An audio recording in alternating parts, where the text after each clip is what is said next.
David Zakos, broker and owner of Zakos Real Estate and Design. And in this video, I kind of wanted to just give you a flavor of communities along the Gulf of Mexico. We service primarily 3 different counties: Manatee, Sarasota, and Charlotte. And along that area, on the very north portion of that, is Anna Maria Island. Anna Maria Island is separated into 3 different districts. You've got Bradenton Beach, Holmes Beach, and then Anna Maria.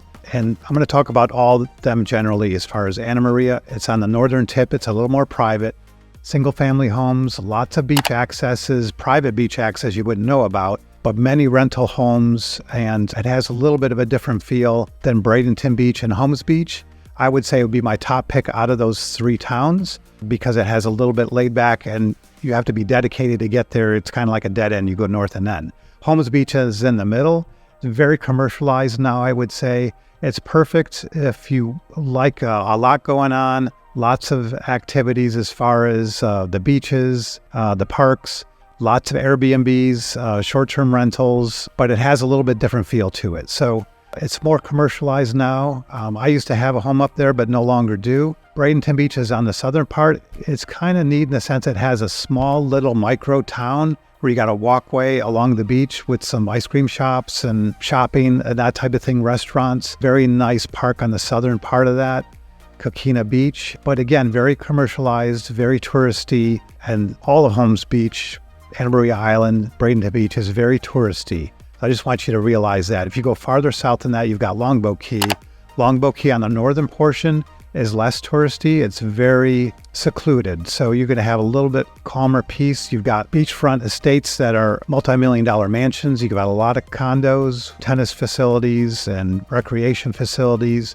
And a little farther south on Longboat Key, you've got Anna Maria Island, a very commercialized area. So a lot of tourists tend to go to this area. If you're not familiar with the area, I would say Anna Maria Island has touristy feel, a little more laid back. Longboat Key, northern part, less laid back. South portion, definitely very touristy and a lot going on there, but you've got some beautiful beaches, lots of great restaurants, and lots of things to do if you want to come and hang out for a long weekend or a week. South of that, you've got Siesta Key, known for its gorgeous beaches. The northern part of Siesta Key is luxury homes along the water, both along the intercoastal and along the Gulf. You've got a little village on Siesta Key.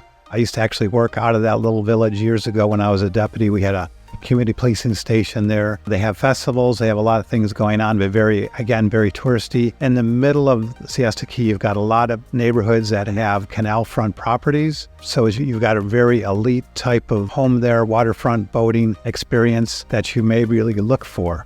On the south part of Siesta Key, right at Stickney Point at Midnight Pass, you've got a little small village. I guess we'd call that the South Village now. It didn't used to be anything when I was there working. It's definitely grown up a little bit, got a lot more restaurants and things to do. You've got a lot of small mom and pop type hotels there, beach accesses. Going further south along Siesta Key, you've got a more remote area as far as some private neighborhoods, beachfront mansions, intercoastal waterway, bayfront mansions, and Turtle Beach at the very southern portion, which is a beautiful beach. If you've never been to, you should check that out. And moving farther south than that, then you have Casey Key. Casey Key is very elite. The northern part of it is private. The main part you can drive down, but you'll notice that it's nothing really to do other than drive through and take a look. Very estately type homes. If you want privacy, you want a beach access, you want to go someplace to get away and not really be bothered, but yet be 15 minutes to town, Casey Key is the perfect location. My gosh, there's some really gorgeous properties on the bay side and on the beach side. For the southern tip of Casey Key, it does get a little more commercialized there. You've got Nokomis Beach, the North Jetty. You've got Pops, the marina, and the restaurant right along the intercoastal waterway. So Casey Key has a little bit of mix of everything. And then just south of Casey Key, you've got Venice Island. Venice Island has a whole different